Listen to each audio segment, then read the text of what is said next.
김정환 목사님의 큐티 365라는 책이 있습니다. 여기에 보면은 한 이야기가 있어요. 시장에서 칠면조를 하나 사오게 됩니다. 근데 이 칠면조가 똑똑해요. 잡혀온 지 다음 날부터 막 두려워 떱니다. 내가 왜 잡혀왔지? 내가 왜 잡혀왔지? 분명히 날 잡아먹을 거야. 근데 이제 다음 날이 딱 됐습니다. 종이 땡땡 올리더니 그 시간이 되니까는 주인이 딱 들어와요. 근데 칼을 들고 들어올 줄 알았는데 칼이 아니야. 접시에다가 물을 담고 그리고 그 먹을 수 있는 그런 양식을 가지고 들어옵니다. 그래서 칠면조는 안도를 하게 되죠. 그럼 다음 날일까? 아침에 또 9시가 되니까 땡땡 그러더니 또 주인이 또 먹을 것을 가지고 물을 가지고 들어오는 거예요. 그렇게 6개월이 지났습니다. 다음 날도 이제 주인이 올 거야 기대하고 있을 때 6개월이 지날 시점에 어김없이 9시가 되었고, 주인은 또 종소리가 땡땡 들리니까는 또 입에 군침이 막 흐르면서 오늘도 맛있는 거 먹을 거야 이렇게 생각했던 이 칠면조가 생각지 못한 두려움을 만나게 됩니다. 주인의 손에는 다름 아니라 칼이 들려 있었어요. 바로 다름 아닙니다. 미국에는 규린이가 갑자기 들어오네. 주인같이 규린이가 확 들어옵니다. 이런 오늘 6개월이 지난 그 시점에 칼을 들고 들어왔던 그는 다름 아니라 추수감사제 요리를 하기 위해서 그렇게 칼을 들고 들어왔다는 것이에요. 여러분 기억해 보시기 바랍니다. 이 이야기가 어떤 이야기일까? 책에는 이렇게 말해요. 이걸 쓴 이 러셀이란 철학자가 있는데 쓴 이유가 있다라는 거예요. 근시안적인 사고방식으로 동일한 미래가 반복될 것이라고 칠면조처럼 안심하는 사람들을 꼬집기 위해서. 왜 썼다고요? 꼬집기 위해서. 사람들이 생각하기를 야 어제도 괜찮았어, 그러니까 내일도 괜찮아, 계속 괜찮을 거야, 문제 없을 거야, 이런 생각을 가지고 있는 미래에 대한 반복되는 이 사고방식들, 이것들을 깨우기 위해서 러셀이 이 이야기를 만들었다라고 이야기를 합니다. 그러면서 이 말 끝에 이런 글이 쓰여 있습니다. 죽음을 피할 수 있는 사람은 한 명도 없지만 사람들은 마치 예화의 칠면조처럼 영원히 산다고 생각합니다. 사람이란 존재가 바로 그래요. 오늘도 내 생명에 붙어 있었기 때문에 내일도 붙어 있을 거야. 오늘도 아무 문제 없었기 때문에 내일도 문제가 없을 거야. 이러면서 우리는 살아간다는 것이에요. 지난주에 여러분 깜짝 놀랐잖아요. 계엄령. 우리가 생각해 봤을까요? 아니 몇십 년 전에 있었던 그 끔찍한 사건들이 우리의 일상에서 우리 전 국민이 밤을 새면서 두려워했던 이런 일들이 있을 수 있을까? 여러분 우리의 삶은 모른다라는 것입니다. 오늘 본문 12장 오늘 본문 내용을 다루기 위해서는 그 앞의 내용 그리고 그 앞에 있는 내용을 같이 동시에 봐야지 오늘 본문을 이해하게 됩니다. 12장의 오늘 본문은 여러분이 잘 알고 있는 부자에 대한 이야기, 어리석은 부자에 대한 이야기, 그리고 그 다음 이야기가 나옵니다. 어리석은 부자의 이야기는 우리가 잘 알고 있어요. 부자가 풍년을 맞이합니다. 매번마다 농사를 짓고 그리고 풍년을 가지고 창고를 짓고 그랬던 날에 더 풍년을 이뤘던 그에게는 이런 마음이 생기죠. 오늘 내가 또 영혼에게 이르되 영혼아 여러 해 쓸 물건을 많이 쌓아두었으니 평안히 쉬고 먹고 마시고 즐거워하자 하리라. 그가 매번마다 반복되어지는 그 풍요 속에서 이미 마음속에 고착화되어져 있는 세상의 풍요 속에서 나는 이번에 더 풍요로운 영혼을, 풍요로운 기쁨을, 풍요로운 안식을 얻을 거야 이렇게 생각을 하고 있습니다. 그럴 때 하나님께서 찾아오셔서 하신 말씀 바로 이거죠. 어리석은 자여 오늘 밤 내 영혼을 찾으리니 내가 준비한 모든 것이 누구의 것이 되겠느냐 이렇게 말씀하고 계세요. 여러분 여기 성경에서 발견하는 것은 뭐냐면 러셀의 역설입니다. 어제도 괜찮았으니까 이번도 농사를 짓고 풍년을 얻었으니까는 내일도 괜찮을 거야. 그리고 이 안식을 통해서 더 많은 영혼의 안식을 얻을 거야. 이런 생각을 하고 있었어요. 그런데 주님이 뭐라고 말씀하셔요? 어리석은 자야. 내가 내 영혼을 오늘 밤에 찾으면 그러면 내가 준비한 모든 것이 누구의 것이 되겠느냐? 이렇게 말씀하고 계세요. 여러분 이 어리석은 부자는 누굴까요? 러셀에 의하면 칠면조입니다. 그리고 나서 성경은 연이어서 제자들을 바라보시면서 이런 말씀을 하셔요. 제자들에게 이르시되 그러므로 내가 너희에게 이르노니 너희 목숨을 위하여 무엇을 먹을까 몸을 위하여 무엇을 입을까 염려하지 말라. 목숨이 음식보다 중하고 몸이 의복보다 중하니라. 여러분, 여기서 제일 중요한 게 뭐라는 거예요? 목숨이라는 거예요. 목숨. 근데 이 목숨의 영역은 누구의 것일까요? 성경을 보면 연이어지는 말씀을 보면 이렇게 말씀하셔요. 또 너희 중에 누가 염려함으로 그 키를 한 자라도 더할 수 있느냐? 오늘 있다가 내일 아궁이에 던져지는 들풀도 하나님이 이렇게 입히시거든. 하물며 너희일까 보냐? 믿음이 적은 자들아. 여러분, 이 키가 원뜻이 뭐라고요? 생명이에요. 아궁이에 던져질 풀도 누가 입히신다? 하나님이. 하늘에 나는 까마귀를 누가 돌보신다? 들에 핀 백합화를 누가 돌보신다? 생명이 누구에게 있다? 하나님에게 있다라는 거예요. 근데 우리가 이 세상을 살아가면서 이 하나님은 온데간데 없고, 살아가다 보면 우리의 마음이 온전히 물질에, 세상에, 또 더 많은 것에 욕망과 욕심으로 더 사로잡혀 있는 우리의 모습들을 더 많이 바라보게 됩니다. 여러분, 우리라는 존재는 뭘까요? 성경은 우리에게 이렇게 말씀합니다. 다만 너희는 그 나라를 구하라. 그리하면 이런 것들을 너에게 더하시리라. 뭐라고 말씀하셔요? 너희는 그 나라와 그 일을 구하라. 그러면 내가 이 모든 것을 더하게 하시리라. 이 말씀이에요. 하나님께서는 그 나라라고 말씀하셔요. 여러분, 그 나라가 뭘까요? 하나님의 통치입니다.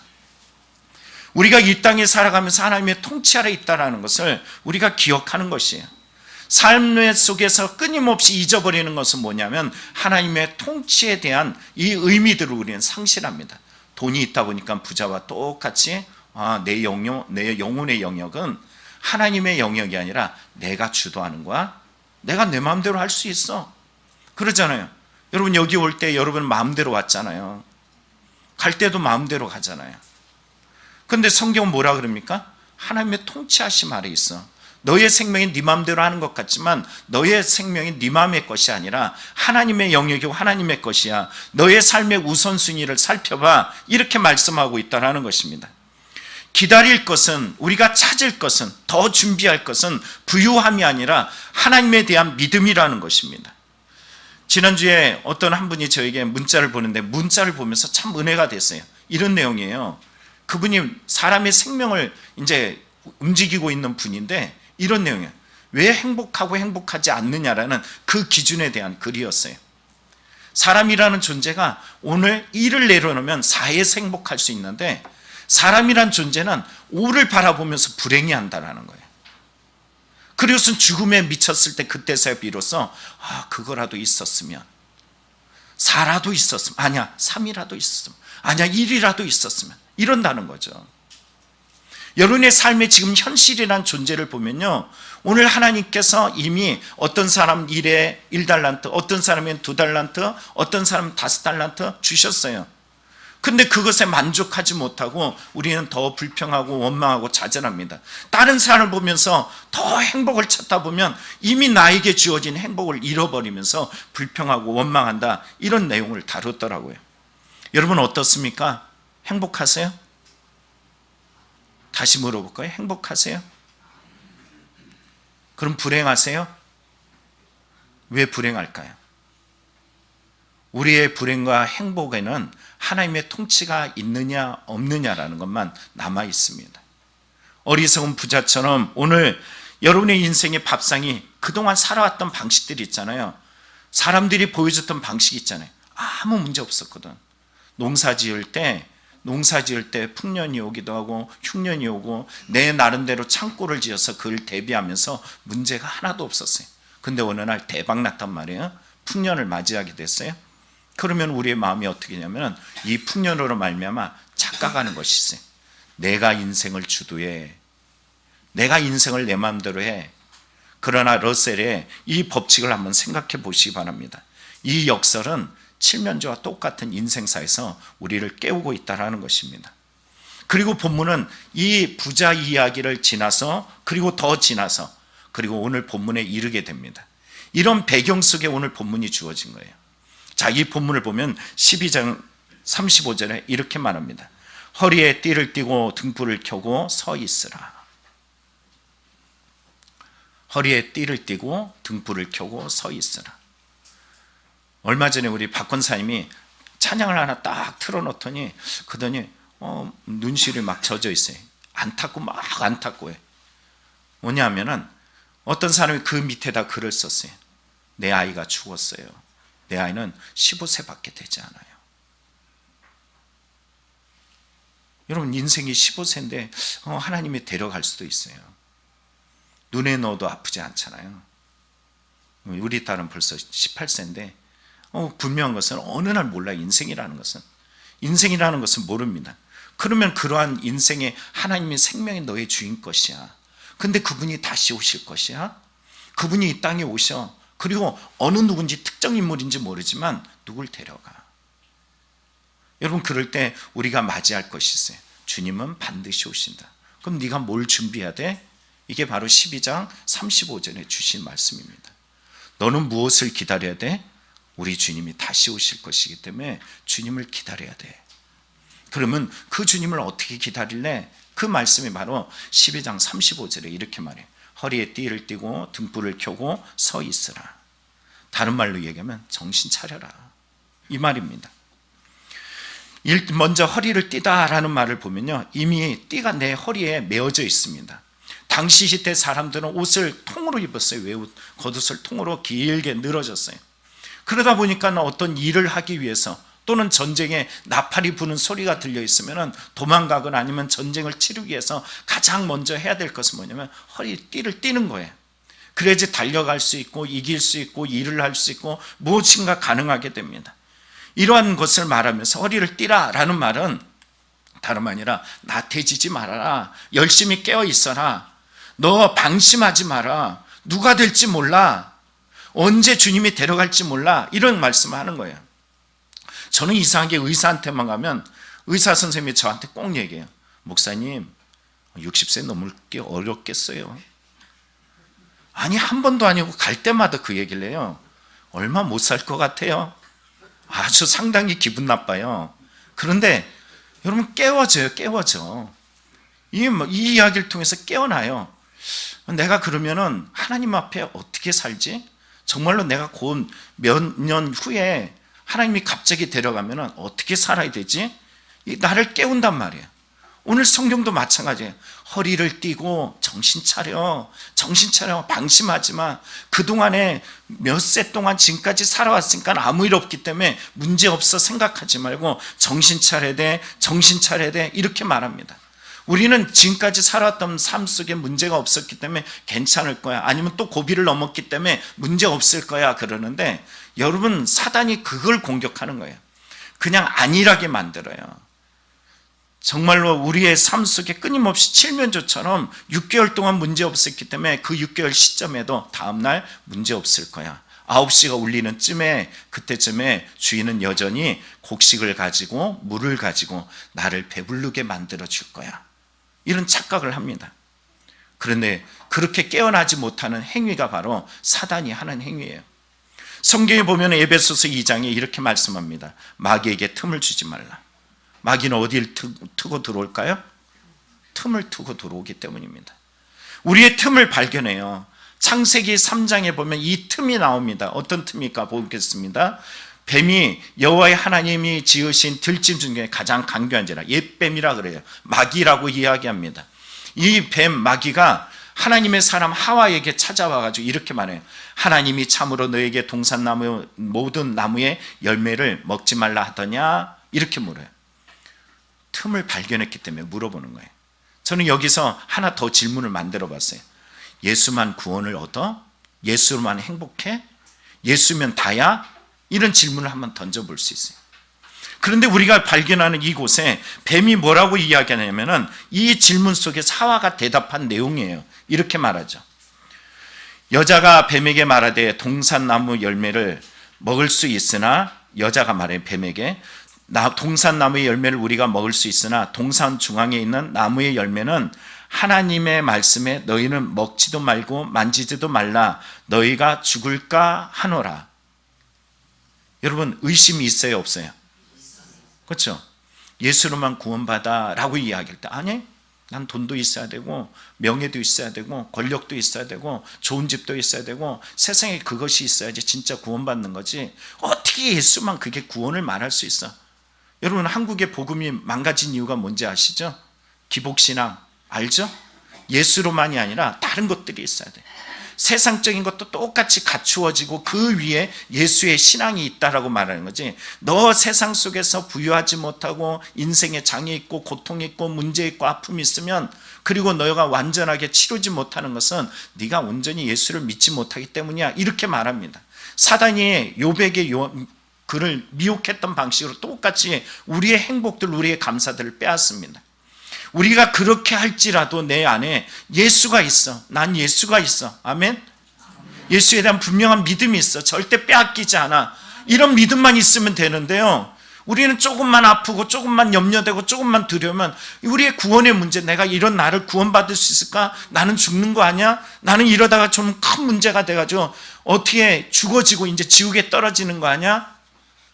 아니면 우리는 또 다른 그 모든 것들을 더 많이 요구하고 바라보고 찾아옵니다. 그런데 보시죠, 바로 그럴 때 사단이 우리의 마음에 쑥 들어와요. 의심할 때 들어와가지고 이렇게 말합니다. 뱀이 여자에게 이르되 너희가 결코 죽지 아니하리라. 그거 따먹어도 돼. 예수 말고도 다른 것들, 그런 거 다 해도 상관없어. 그러잖아요. 우리의 신앙에 그게 문제입니다. 그러나 하나님께서 우리에게 주신 말씀 분명합니다. 반드시 죽으리라는 거예요. 여러분, 우리가 예수가 없기 문제지 다른 것이 아니에요. 돈이 없어서, 우리가 건강이 없어서 그게 문제가 아니에요. 예수만 있으면 우리는 이겨나갈 힘이 있습니다. 우리는 힘들 수 있어요. 어려울 수 있어요. 고난이 있을 수 있습니다. 우리의 인생에 힘들고 어렵고 고난이라는 것이 없는 사람은 아무도 없습니다. 그냥 좀 더 많냐, 더 많냐, 또는 좀 더 적으냐, 이 문제일 뿐이에요. 그러나 가장 중요한 것은 너에게 예수에 대한 믿음의 확증이 있느냐, 이거라는 것이죠. 사단은 그 틈을 삐짓고 들어와 가지고 우리를 흔들어 놓습니다. 그러면서 이렇게 말하죠. 아니야, 예수로만 아니야, 다른 게 있어야 돼. 그러면서 찾아와서 이렇게 말해. 너희가 그것을 먹는 날에 눈이 밝아져서 하나님과 같이 되어 선악을 알 줄 하나님이 아십니다. 그거 말고 다른 거, 네가 그거를 따먹어. 네 마음대로 해봐. 네 마음대로 하면은, 그러면은 너는 하나님과 같이 돼.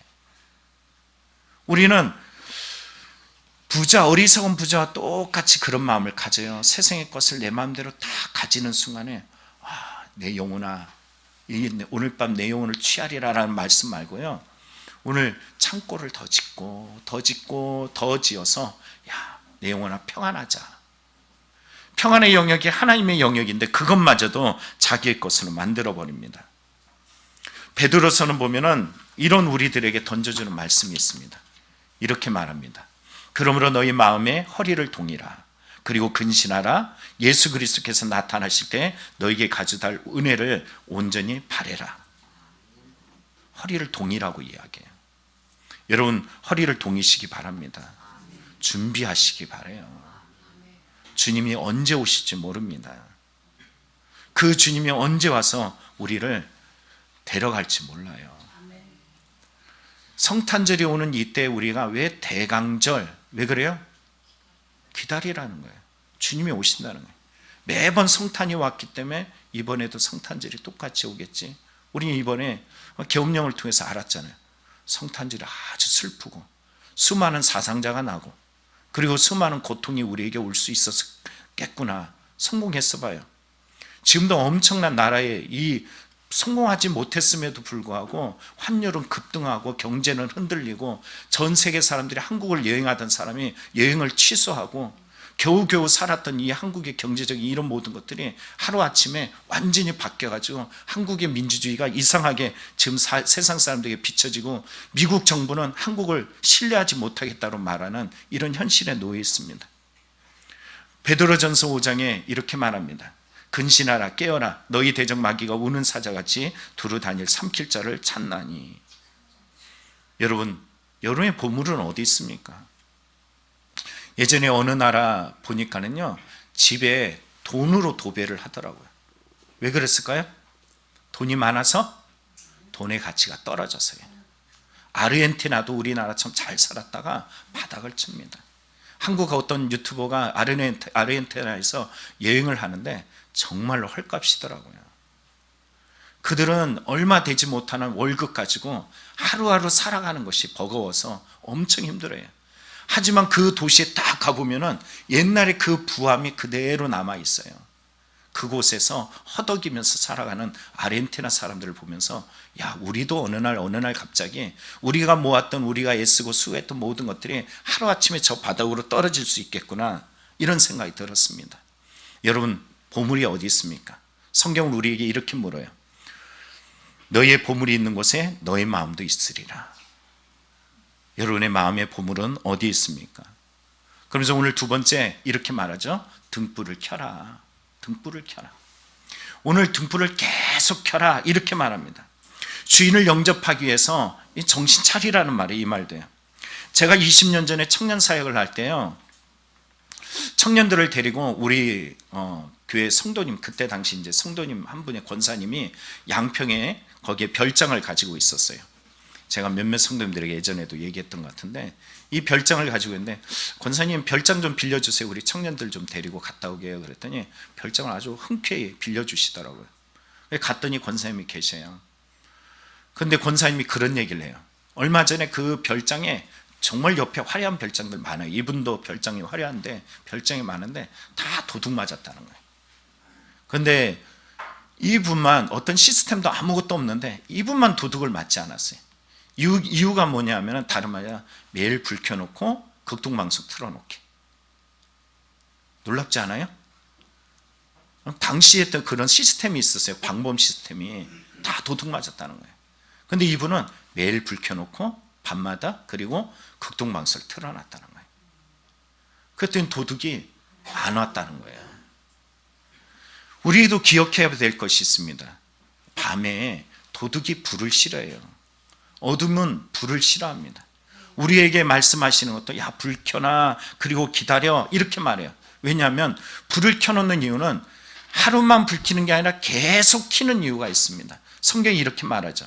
너희도 아는 바니 집주인이 만일 도둑이 어느 때 이를 줄 알았다면 그 집을 뚫지 못하였으리라. 언제 도둑이 올지 모르기 때문에 매번 극동방송 틀어놓고 불을 켜놓고 이렇게 했다라는 것이에요. 공간복음에 나타난 이 말씀이 성경에 보면 마태복음 25장에 이렇게 말씀합니다. 준비하고 있어라. 주님이 언제 올지 모른다. 준비하고 있어라. 여러분, 준비하는 신앙이 되길 원합니다. 예수님께서도 말씀하시를 그날과 그때는 아무도 모른다. 천사도 모르고 아들도 모르고 오직 아버지만 아셔. 너의 삶의 인생에 어느 날 주님이 오실지 몰라. 준비하고 있어, 준비하고 있어, 준비하고 있어, 이렇게 말씀하고 계세요. 그리고 마지막에 이렇게 말씀하시죠. 서 있으라. 이 원어를 보면은 계속 서 있으라 그래요. 이 원어의 의미는 허리띠를 계속 띠고 있고 그리고 계속 등불을 켜 있는 상태로 있어야 돼, 이렇게 말하고 있어요. 아니, 눕지 말고 이렇게 계속 있어야 돼, 이런 말을 합니다. 군대에 갔다 오신 분들은 5분 대기조 알 거예요. 들어보셨죠? 여성분들은 몰라요. 군대 다녀온 분들을 보면 5분 대기조가 있어요. 잘 때도 군화를 신고 그리고 무기를 옆에다 딱 놓고 그리고 비상이 걸리면 후다다닥 달려가서 나가는 거예요. 다른 부대들은 다 자고 있을 때 그 5분 대기조는 항상 깨어가지고 있는 거예요. 씻지도 못해요, 일주일 동안. 요즘은 좀 달라진 것 같더라고요. 근데 일주일 동안 씻지도 못하고 준비하다 갑자기 비상 걸리면 후다닥 뛰어나갈 이 준비하는 것처럼 계속 유지하라. 어제 신앙이 좋았기 때문에 오늘 좋을 거다, 착각하지 마시기 바랍니다. 많은 사람들이 그래요. 어제 나 주님 만났거든. 그럼 오늘은? 어제 하나님의 특별한 능력을 내가 체험했거든. 그런데 오늘은? 그게 어쨌다는 거예요. 여러분, 신앙의 시제가 뭔지 아세요? 현재형이에요. 지금 내가 어떤 신앙을 가지고 있느냐가 가장 중요하다는 것입니다. 심지어는 이런 신앙이 어떤 신앙인지 잘 보여지기 위해서 누가복음 12장 36절에 이렇게 말해요. 너희는 마치 그 주인이 혼인집에 돌아와 문을 두드리면 곧 열어주려고 기다리는 사람과 같이 되라. 당시 혼인집은 언제 혼인잔치를 했냐면요, 성경에 보면 2경, 3경 이렇게 말해요. 이경이라는 것은 밤 10시부터 12시고 2시고, 그리고 삼경이라는 것은 3시 이후부터 6시를 말합니다.